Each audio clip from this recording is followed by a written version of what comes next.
Hi, everybody. It's Allison from Alleycat Creations. Please like, share, and subscribe to my channel if you haven't done so already. And if you get anything from my work, a connect the dot, an epiphany, a mind-blown moment, a new book to read, a new author to explore, please consider supporting my work. This light is already killing me. Sorry, guys. Hi. I am playing catch up. I don't like it. But it is what it is.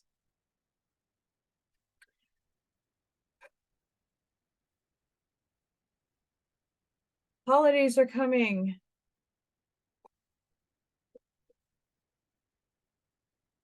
Pyramids. Ornaments. Cute. They're sparkly. Santa hats. And now, newly created hair clips with feathers. They're still kind of drying. I don't want to ruin it, but hair clips.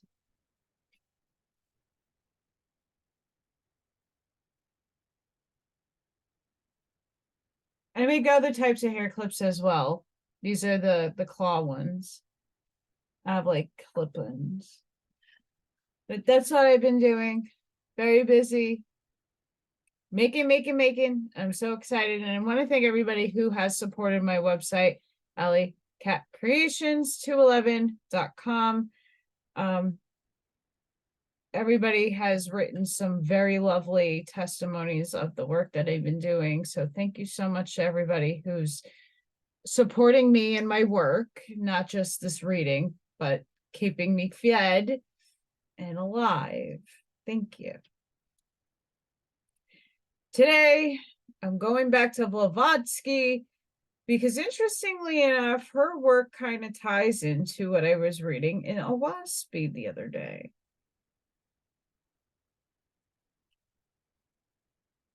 But I'm on a different path right now of understanding neutrality in all its forms. Not easy at all, but yeah. And before I get any further, sorry for the mess that I'm sanding and other things going on. I will be appearing on Sacred Valley with my buddy Dina, JQ's girlfriend. Friday at 3 Central, that would be 4 Eastern. If that show does go on, I'll be with them talking, chit-chatting. So if anybody is interested, Sacred Valley of Rumble, I will post the link in the next video that I do. Fun times. I actually might upload My Time Is Now to my channel. We'll see. Some controversial things. Blavatsky, The Secret Doctrine. Life, force, or gravity? And we all know how I feel about gravity already. Sorry, I was fixing my teeth.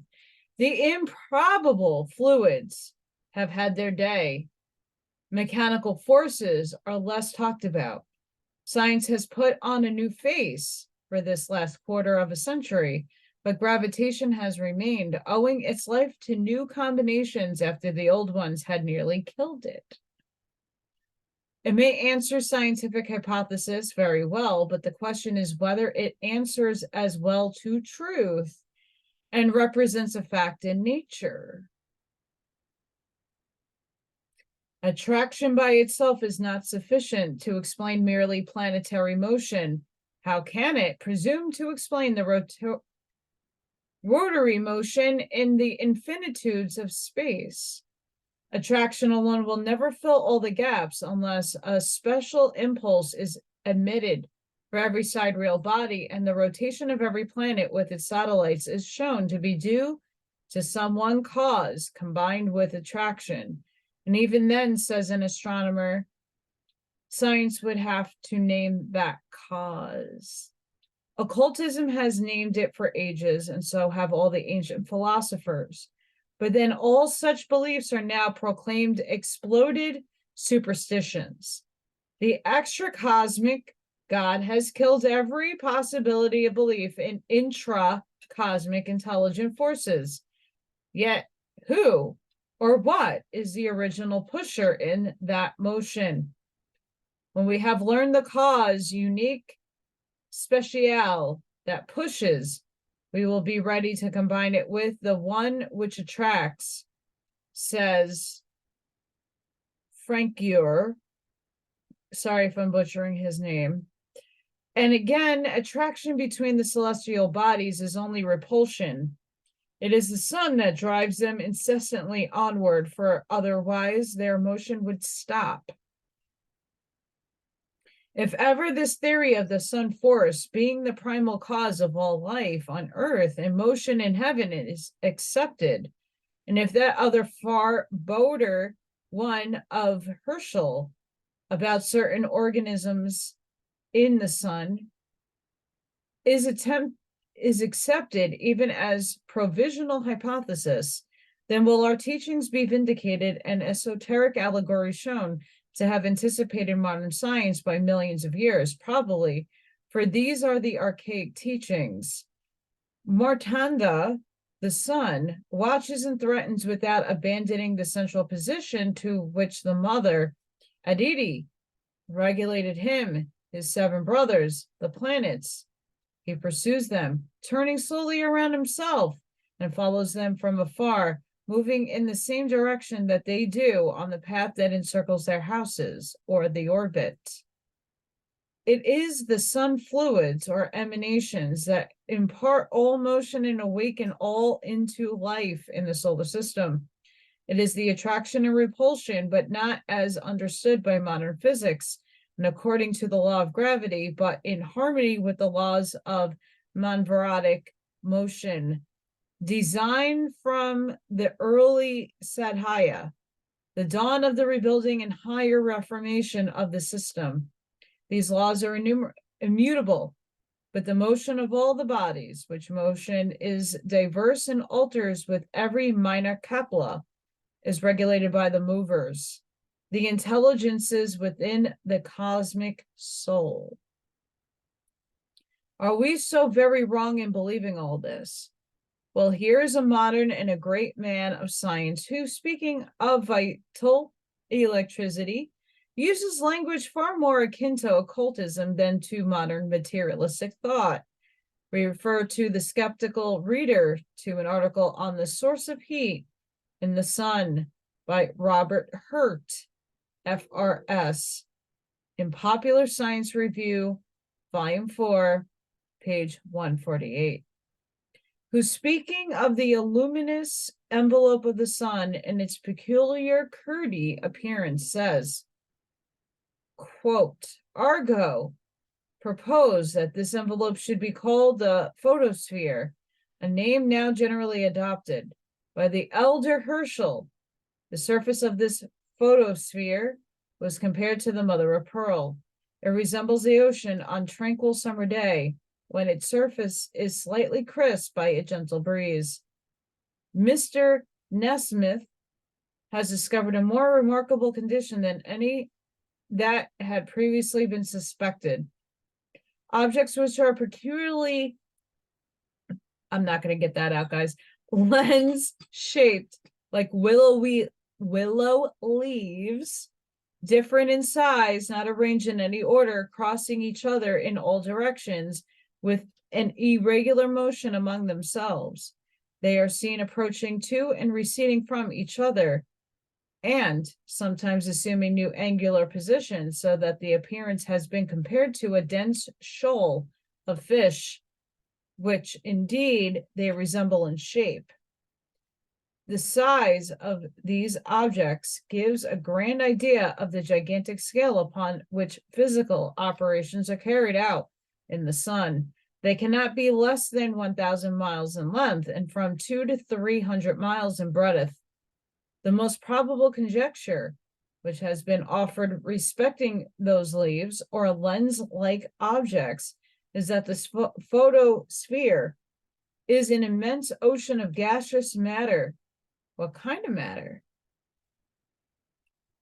In a state of intense apparent incandescence, that they are perspective projections of the sheets of flame. Solar flames, seen through telescopes, are reflections, says occultism. But see what occultists have to say in this book. 1, quote, whatever they may be, those sheets of flame, it is evident that they are immediate sources of solar heat and light. Here we have a surrounding envelope of photogenic matter, which pendulates with mighty energies, and by communicating its motion to the ethereal medium in stellar space, produces heat and light in far distant worlds. Here we have that those forms have been compared to certain organisms. And Herschel says, though it would be too daring to speak of such organizations as partaking of life, why not? Yet we do not know the vital action is competent to develop heat, light, and electricity. Can it be that there is truth in this fine thought? May the pulsing of vital matter in the central sun of our system be the source of all that life which crowds the earth and without doubt overspreads the other planets to which the sun is the mighty minister. One can only know. Occultism answers these queries in the affirmative, and science will find these to be the case one day. Again, on page 156, Mr. Hunt writes, but regarding life, vital force, as a power far more exalted than either light, heat, or electricity, and indeed capable of exerting a controlling power over them all, this is absolutely occult, we are certainly disposed to view with satisfaction that speculation which supposes the photosphere to be the primary seat of vital power, and to regard with a poetic pleasure that hypothesis which refers the solar energies of life. Thus, we have an important scientific corroboration for one of our fundamental dogmas, namely that A, the sun is the storehouse of vital force, which is the nominum of electricity, and B, that it is from its mysterious, never to be fathomed depths that issue those life currents which thrill through space, as through the organisms of every living thing on earth. For see what another eminent physician says, who calls this our life fluid, nervous ether. Change a few sentences in the article extracts from which now follow, and have another quasi-occult treaty on life force. This one is again Dr. B.W. Richardson, FRS, who gives his views in the Popular Science Review on nervous ether, as he has had on sun force and earth force. Quote, the idea attempted to be conveyed by the theory is that between the molecules of the matter, solid or fluid, of which the nervous organisms, and indeed of which all the organic parts of a body are composed, there exists a refined subtle medium, vaporous or gaseous, which holds the molecules in a condition for motion upon each other and for arrangement and rearrangement of form, a medium by and through which all motion is conveyed, by and through which the one organ or part of the body is held in communion with the other parts, by which and through which the outer living world communicates with the living man, a medium which being present enables the phenomena of life to be demonstrated, and which being universally absent leaves the body actually dead.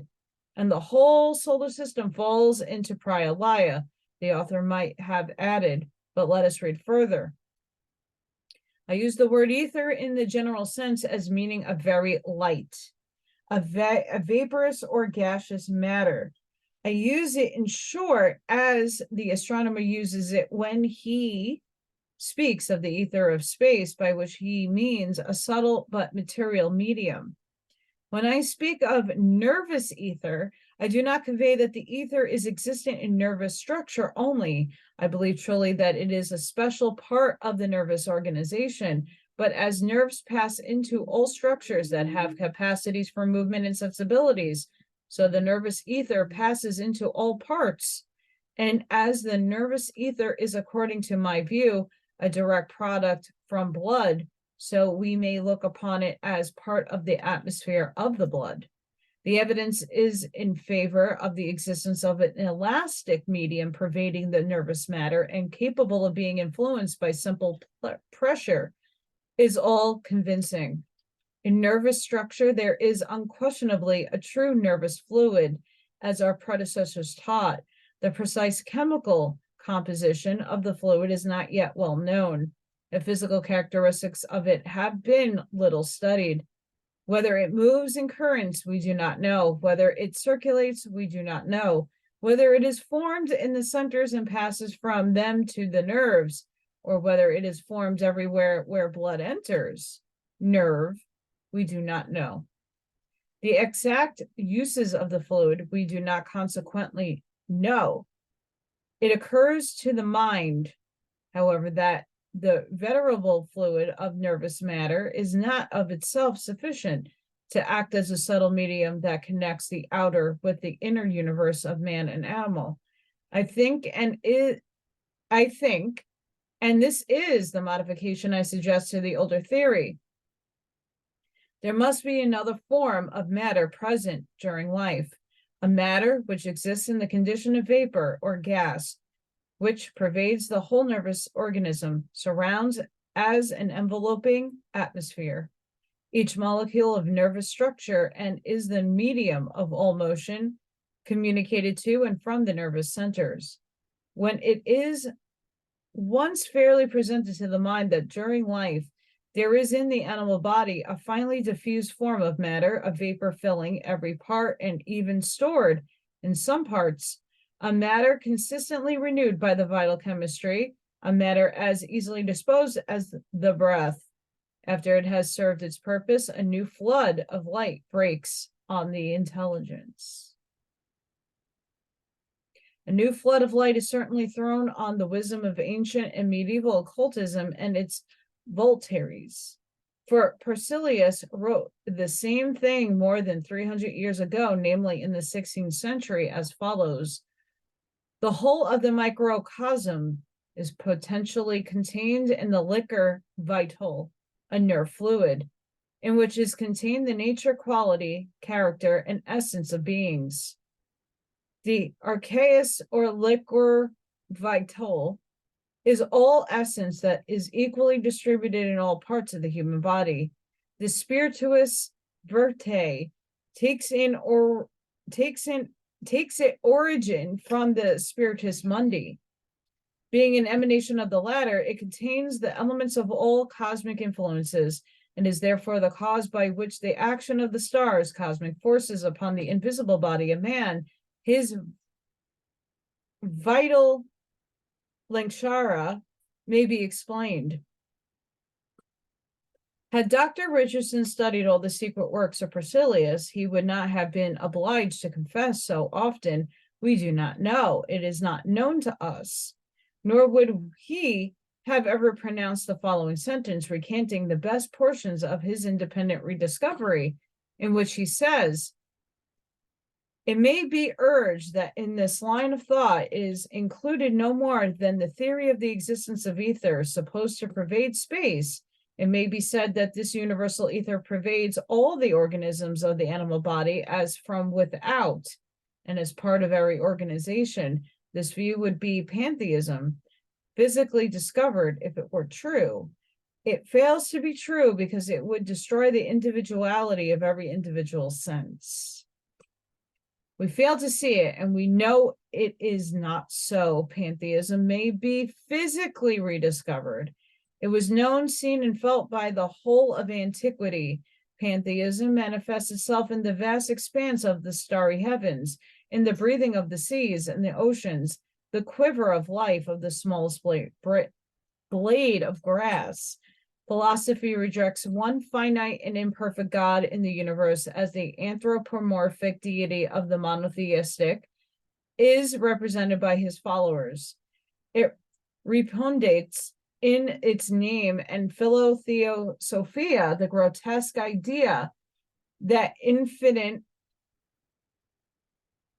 finite, absolute deity should or rather could have any, whether direct or indirect, relation to finite, elusive evolutions of matter, and therefore cannot imagine a universe outside that deity, or the latter absent from the smallest speck of animate or inanimate substance. Why either the ether of space or nervous ether should destroy the individuality of every sense seems incomprehensible for one acquainted with the real nature of that nervous ether under its Sanskrit, or rather esoteric and Kabbalistic name. Dr. Richardson agrees that if we did not individually produce the medium of communication between ourselves and the outer world, if it were produced from without the adapted to one kind of vibration alone, there were fewer senses required than we possess. For taking two illustrations only, ether of light is not adapted for sound, and yet we hear as well as see, while air, the medium of motion of sound, is not the medium of light, and yet we see and hear.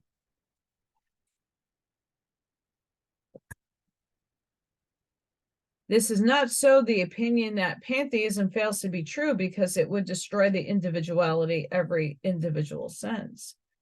Shows that all the conclusions of the learned doctor are based on the modern physical theories, though he would fain reform them. But he will find it impossible to do this unless he allows the existence of spiritual senses to replace the gradual atrophy of the physical. We see and hear in accordance, of course, in Dr. Richardson's mind, with the explanation of phenomena of sight and hearing by the same materialistic science which postulates that we cannot see and hear otherwise. The occultists and mystics know better. The Vedic Aryans were as familiar with the mysteries of sound and color as our physiologists are on the plane physical. But they had mastered the secrets of both on planes inaccessible to the materialists. They knew of the double set of senses, spiritual and material. In a man who is deprived of one or more senses, the remaining become the more developed. The blind man will recover his sight through the senses of touch or of hearing, and he who is deaf will be able to hear through sight by seeing audibly the words uttered by the lips and mouth of the speaker. But these are cases that belong to the world of matter still. The spiritual senses, those that act on a higher plane of consciousness, are rejected a priori by physiology because the latter is ignorant of the sacred science. It limits the action of ether to vibrations and dividing it from air, though air is simply differentiated and compounded ether, makes it assume functions to fit in with the special theories of the physiologists. But there is more real science in the teachings of the Upanishads when these are correctly understood than the Orientalists, who do not understand them at all, are ready to admit. Mental as well as physical correlations of the seven senses, 7 on the physical plane, 7 on the mental plane, are clearly explained and defined in the Vedas, and especially in the Upanishad called Anguta. The indestructible and the destructible, such as the double manifestation of self. Of these, the indestructible is the existence, the true essence of nature, of self, the underlying principles. The manifestation as an individual or entity is called the destructible. Thus speaks the ascetic in Anguta. And also, everyone who is twice born, initiated, knows such is the teaching of the ancients. Space is the first entity. Now space, akasha, or the nominum of ether, has one quality, and that is sound only. And the qualities of sound are shadga, rishva, Ganhara, Madhyama, Panchma, and beyond these five, Nishda and Devata, the Hindu gamut. I'm sorry I'm butchering all of that. I can't project half of those words properly. These 7 notes of the scale are the principles of sound.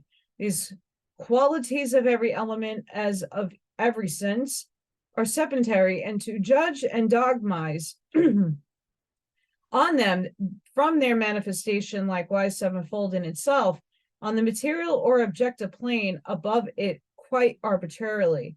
For it is only by the self-emancipating itself from these 7 causes of illusion that one acquires a knowledge, secret wisdom of the qualities of objects of sense on their dual plane of manifestation, the visible and the invisible. Thus it is said,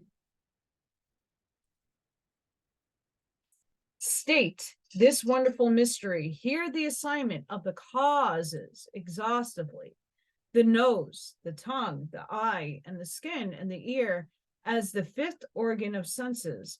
Mind and understanding, these 7 senses, should be understood to be the cause of the knowledge of their qualities. Smell and taste and color, sound and touch as the 5th, the object of the mental operation and the object of understanding, the highest spiritual sense of or perception. These 7 are causes of action. He who smells, he who eats, he who sees, he who speaks, and he who hears, as the 5th, he who thinks, and he who understands. These 7 should be regarded as the causes of the agents. These agents, being possessed of qualities, enjoy their own qualities, agreeable and disagreeable. Then one reads the Bhagavad Gita and the deity of Krishna saying, only some know me truly: earth, water, fire, air, space, ether, mind, understanding, and egoism, or the perception of all the former, or the elusive plane. This is a lower form of my nature. Know that there is another form of my nature, and higher than this, which is animate. O you of mighty arms, and by which these universe is upheld. All this is woven upon me like numbers of pearls upon a thread. I am the taste in the water, O son of Kunti. I am the light of the sun and moon. I am sound in space, the fragment smell in the earth, refulgence in the, I can't get that word out, guys, in the fire. Truly, then, one should study occult philosophy before one begins to verify and seek the mysteries of nature on its surface alone, as he alone who knows the truth about the qualities of nature, who understands the creation of all entities, is emancipated from error, says the preceptor, accurately understanding the great tree of which the unperceived occult nature, the root of all, is the sprout from the seed, para Brahman, which consists of the understanding, Mahat, or the universal intelligent soul, as its trunk, the branches of which are the great egoism, and the holes of which are the sprouts, namely the senses, of which the great occult or invisible elements are the flower branches, the gross elements, the gross object matter, the smaller burrows, which are always possess of leaves, always possess of flowers, which is eternal, and the seed of which is Brahman, the deity, and cutting it with the excellent sword, knowledge, secret wisdom, one obtains immortality and casts off birth and death. This is the tree of life, the Asvata tree. Totally butchered that. Only after the cutting of which the slave of life and death, man, can be emancipated. But the men of science know not, nor will they hear of the sword of knowledge, used by the adepts and aesthetics. Hence, the one-sided remarks of the most liberal among them, based on and flowing from the undue importance given to the arbitrary divisions and classification of physical science, occultism heeds them very little, and nature still less. The whole range of physical phenomena proceed from the primary of ether, akasha, as dual-natured akasha proceeds from the undifferentiated chaos, so-called the latter being the primary aspect of mukta prati, the root matter, in the first abstract idea one can form of para-Brahman. Modern science may divide its hypothetically conceived ether in as many ways as it likes. The real ether of space will remain as it is throughout. It has its 7 principles as all the rest of nature has. And where there was no ether, there would be no sound, as it is the vibrating sound board in nature in all of its 7 differentiations. This is the first mystery the initiates of old have learned. Our present normal physical senses were, from our very present point of view, abnormal in those days of slow and progressive downward evolution and fall into matter. And there was a day when all that which in our modern times is regarded as phenomena, so puzzling to the physiologists now compelled to believe in them, such as thought, transference, clairvoyance, clairaudience, in short, all that which is called now wonderful and abnormal, all that and much more belong to the senses and faculties common to all humanity. We are, however, cycling back and cycling forward, having lost in spirituality that which we acquired in physical development until almost the end of the 4th race. We, mankind, are as generally and gradually and impeccably losing now in the physical all that we regain once more in the spiritual re-evolution.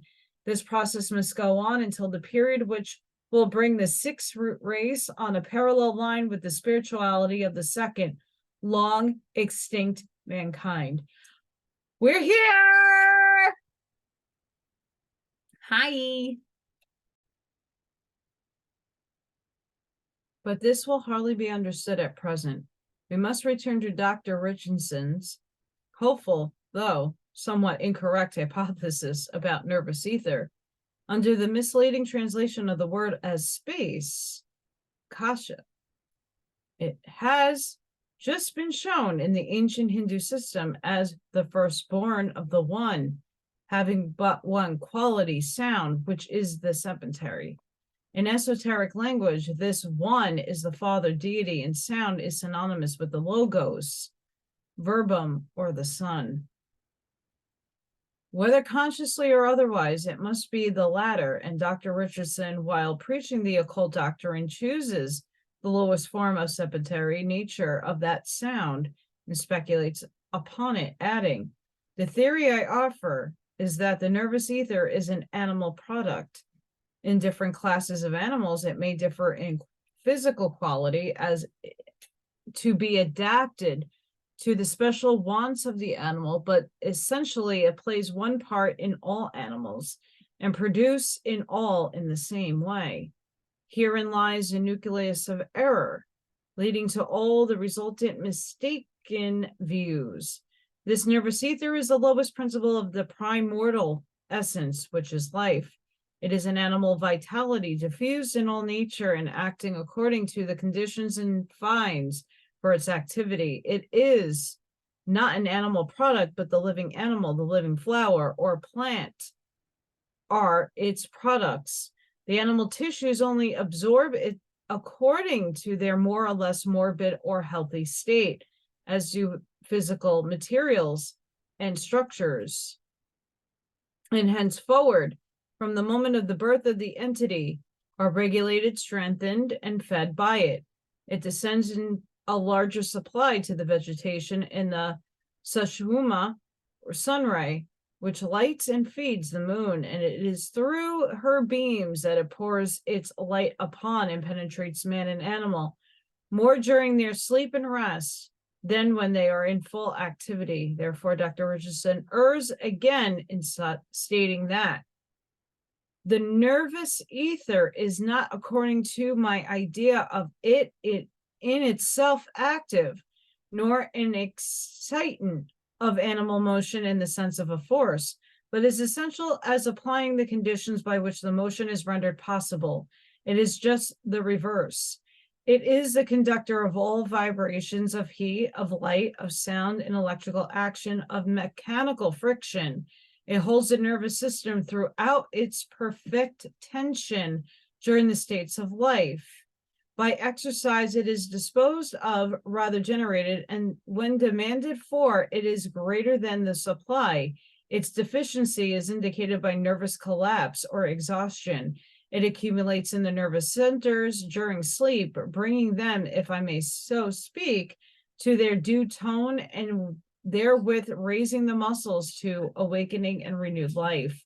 Just so this is quite correct and as comprehensible. Therefore, the body fully renewed by it presents capacity for motion, fullness of form, life. The body bereft of its presence inertia, the configuration of shrunken death, the evidence of having lost something physical that was in it when it lived. Modern science denies the existence of a vital principle. This exact is a clear proof of its grand mistake, but the physical something that we call life fluid, the liquor vital of Berzelius, has not deserted the body, as Dr. Richardson thinks.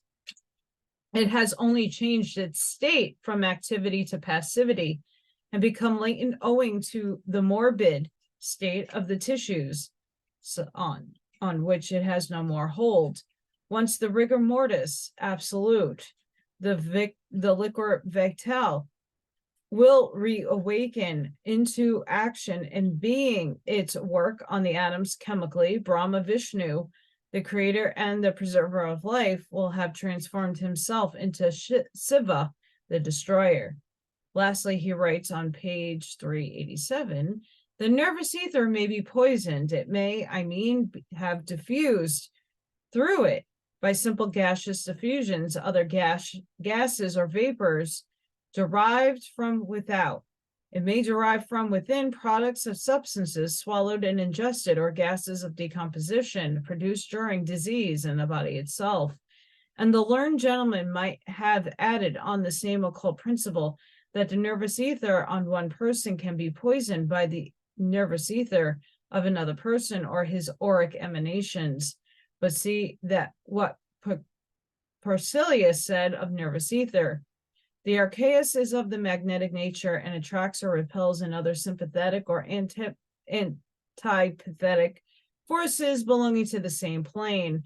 The less power of resistance for astral influences a person possesses, the more he will be subjected to such influences. The vital force is not enclosed in man, but radiates within and around him like a luminous sphere, aura, and it may be made to act at a distance.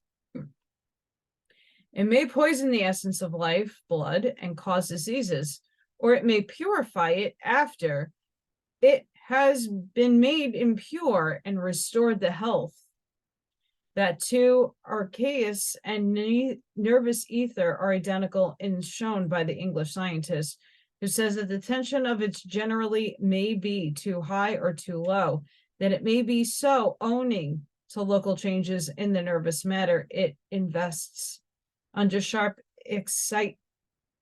excitation, it may vibrate as if in a storm and plunge every muscle under cerebral or spinal control into uncontrolled motion, uncontrolled convulsions.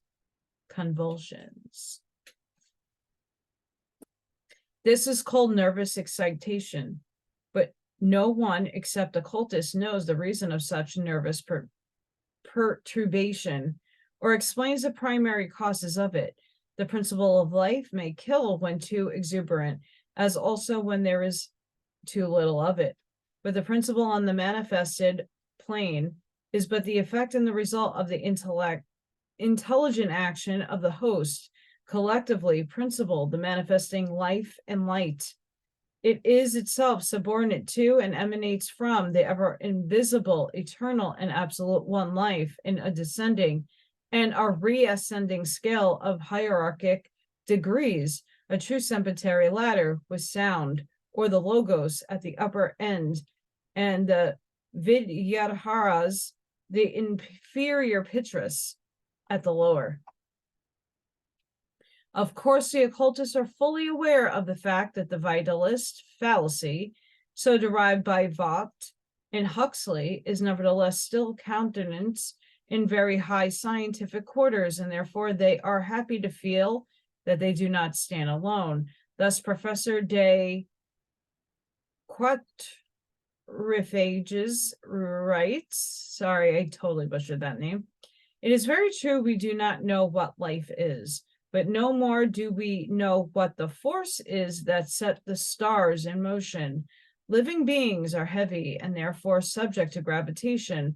They are the seat of the numerous and various various physico-chemical phenomena, which are indispensable to their existence and which must be referred to the action of electrodynamic, electrically heat, but these phenomena are here manifested under the influences of another force. Life is not antagonistic to the inanimate forces, but it governs and rules the actions by its laws. Next time we will read the solar theory.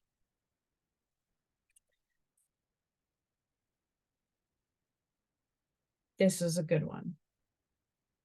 A very good one. So guys, I hope you enjoyed this little fine section of the Secret Doctrine. This is one of my favorite, most well organized in thoughts that I have aligned with her. And again, not everything do I align with her work. I read her work because it's a very interesting perspective, and it's one that we need to take in. Again, we are all Source. Source walks through us, is playing us, playing as in controlling. And we're here. We're here. So guys, please like, share, and subscribe to my channel if you have yet to do so. Thank you to all the newer subscribers. I am jumping up. I thank everybody for doing that.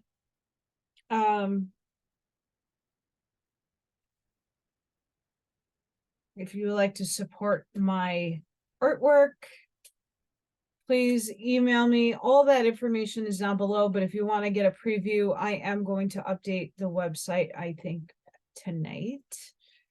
I'm very behind in getting things organized because of outside universal tests that are being thrown at me from left field. So each day is a new day, and each day is a little wonky and wacky, and mental gymnastics are being applied to flip and change and transmute that energy so I can land a 10. But being productive, getting things done, and making up for lost time. Time is just a construct, but for us, we're still perceiving it. So therefore, it exists.